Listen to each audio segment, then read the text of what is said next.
అందరికీ నమస్కారం అండి. ఇప్పుడే అంటే ఇట్లు మీ యదవ గ్లిమ్స్ చూసా. చాలా చాలా చాలా బాగుందండి. చాలా ఫన్నీగా ఉంది. అంటే ప్రతి అబ్బాయికి ఈ టైటిల్ చిన్నప్పటి నుంచి ఎన్ని ఇయర్స్ వరకు కెరీర్లో సెట్ అయ్యే వరకు ఉంటుంది. సెట్ అయిన తర్వాత కూడా టైటిల్ వస్తానే ఉంటుంది. అలాంటి టైటిల్ పెట్టారు. ఆ, త్రినాథ్ గారికి, హీరో త్రినాథ్ గారికి, సాహితీ గారికి ఈ సినిమా మంచి పేరు తీసుకురావాలని, బల్లారి శంకర్ గారండి, ఆ, మీకు, కెమెరామ్యాన్ గారికి, అందరికీ ఈ సినిమా మంచి పేరు తీసుకురావాలని.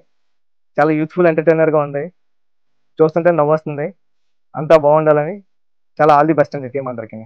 ఆల్ ది బెస్ట్ అండి.